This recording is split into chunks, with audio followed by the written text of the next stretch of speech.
खुश आमदीद मेरे चैनल दी अनटोल्ड स्टोरीज पर। यह चैनल कहानियों का खजाना है, जहां आपको हर वीडियो में कोई ना कोई नई और दिलचस्प कहानी सुनने को मिलेगी।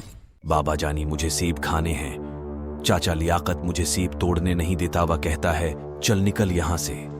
तेरे बाप का बाग नहीं, मुझे नहीं पता, मुझे भी सेब खाने हैं। मट्टी और बना दरवाजे के घर में 10 साला बच्ची रोती हुई और तकरीबन भागती हुई अंदर दाखिल हुई। कुंधे से लटकता कई पेवंदलगापरा ने कपड़े का थीला नमाबिस्ता कुछ इस सहन में ही फेंक दिया। उकलूते कमरे में चारपाई पर बैठे उम्रदीन की कमीज का दामन पकड़कर खींचा और जद करने लगी। बस इतनी सी बात, मैं कल ही अपनी सुहानी अबिहा को सीब ला दूंगा। अठो आओ मिलकर खाना खा ले, नेक बख्ती 2 रोटियां और बना दे। उमरदीन ने लुकमा रखकर जिद करती बेटी को मनाया और वो अपनी सहेलियों को बताने बाहर भाग गई। आप परेशान न हूं आबिहा, अभी नासमुझ और मासूम है, आज खेल के आए तो मैं उसको समझा दूंगी। उमरदीन ने बीवी की तरफ देखा और उसकी तरफ से की जाने वाली हौसला अफजाई पर मुस्करा दिया। ये जमीन सोना अगलती है और यह सोना गोरों के मुल्क चला जाता है। उस जमीन के बासी तो उस सोने के अहल ही नहीं। उमरदीन ने बेबसी से कहा और बाहर निकल गया।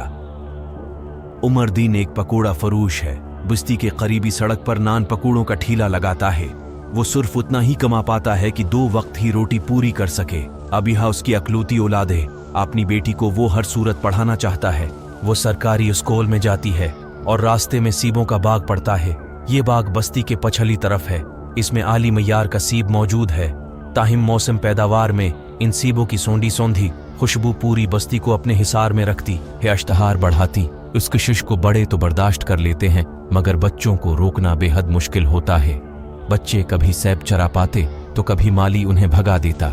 ये माली चौं का बूढ़ा और रहम दिल आदमी है और तरस खाकर सैब उतार देता है तो उसे फारिग करके नया जवान और सिंगदिल माली रख दिया गया।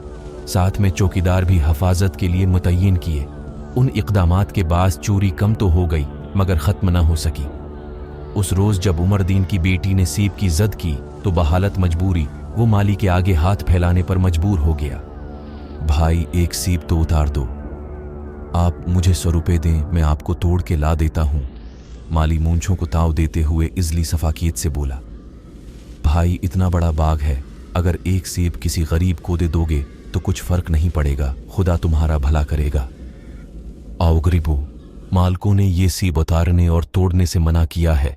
यह आली कस्म का सीब है, तुम जैसे गरीबों के लिए नहीं बल्कि अमीर मुल्कों के अमीर लोगों के लिए उगाए जाते हैं। अब जाओ यहां से और अपने बच्चों को रोक लो, क्योंकि हाजी साहब ने उस बाग के लिए 2 खूनख्वार रख्ते मंगवाए हैं, परसों के बाद किसी भी वक्त पहुंच जाएंगे। उमरदीन खाली हाथ लौट आया। अगले दिन स्कूल से वापसी पर वालदीन के मना करने के बावजूद अबीबा बाग की तरफ निकल गई और उसे झाड़ी के पास पड़ा सीब मिल गया। वो जमीन से उठाकर अपने बस्ते में डालने लगी कि माली देख लेता है। वो ना सिर्फ सेब छीनता है बल्कि अबिहा को मारता भी। अबिहा घर आकर तमाम रोदद उमरदीन को सुनाती है। उमरदीन बुफरे हुए शेर की तरह उठकर माली से दुदुहात कर आता है। वो गरीब जरूर था मगर कमजोर नहीं था। इसके बावजूद वो इसकी बीवी रात भर सो ना सके।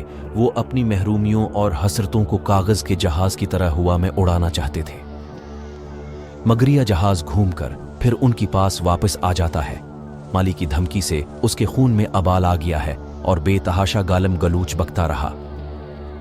अगली सुबह उमरदीन फिर से पकोड़ों का ठेला लिए किसी गाहक का मुंतजर था। एक तरफ उसे माली पर गुस्सा आ रहा था और दूसरी तरफ एहसास महरूमी तन बदन में आग लगाई जा रही थी।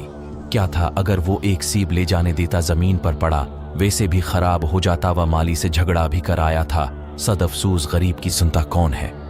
काश वो अपनी बेटी को ढेर सारा फल लेकर दे सकता, या फिर वो किसी ऐसे घर में पैदा होती जहां हर कसम के फलों से मजीन थाल उसके सामने धरा रहता। भटकती रो में सोचों के धारे से एक आवाज उसको वापस ले आई, भाई साहब जरा 20 रुपए के नान पकौड़े तो मेरी बेटी को दे दो। मोटरसाइकिल सवार बाप बेटी थे।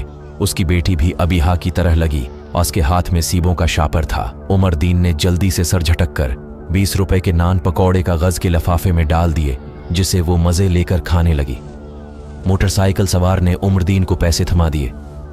आनन फानन मोटरसाइकिल, ये जावा जा अगले ही लम्हे वो मोटरसाइकिल ट्रक से टकरा गई।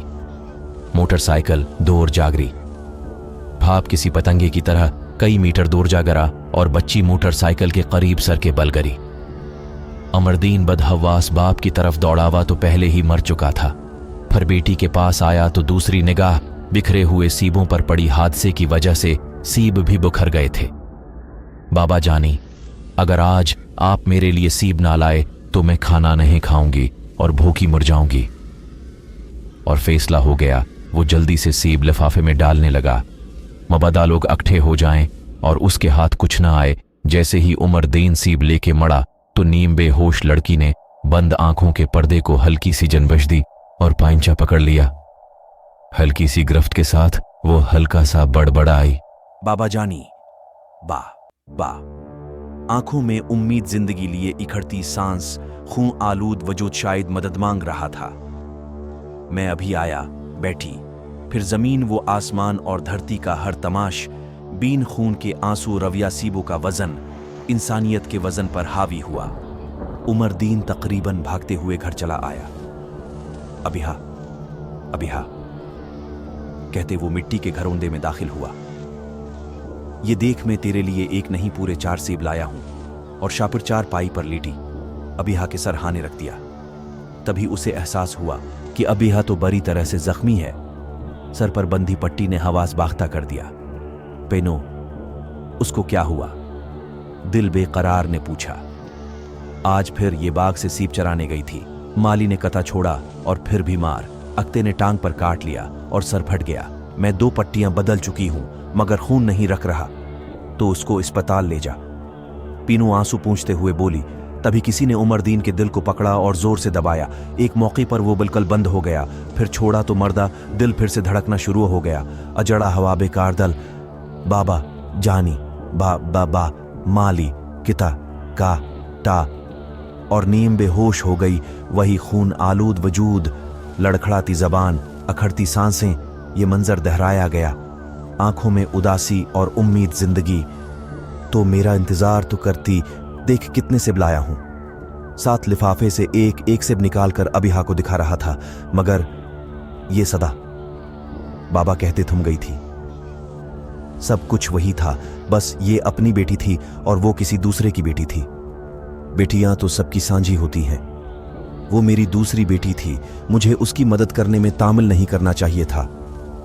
खुदा की तरफ से भेजी जाने वाली इस आजमाइश में वो नाकाम हो चुका था। दूसरी की बेटी को नाराज किया, खुदा को नाराज किया। मैंने उसको मरने दिया, माली ने मेरी बेटी को मार दिया। शायद मुझ में और माली में ज्यादा फर्क नहीं। या खुदा वो जिंदा हो और मुझे माफ कर दे। ये सोचते हुए वो उल्टे पांव भागा। जमीर मुसलसल कचू के लगा रहा था। लोगों के हुजूम में रास्ता बनाते हुए वो अपनी दूसरी बेटी तक पहुंचा। एम्बुलेंस के सायरन की आवाज मुसलसल आ रही थी। वो साकत आंखें इसी जाविये पर साकत थी जिस नुक्ते पर वो उन्हें धत्कार कर गया था। अगर आपको ये कहानी पसंद आई तो बराए करम लाइक और सब्सक्राइब करें। कमेंट्स में बताएं कि आपको ये कहानी कैसी लगी। और अगर आप किसी और कहानी की दरख्वास्त करना चाहते हैं तो कमेंट्स में बताएं।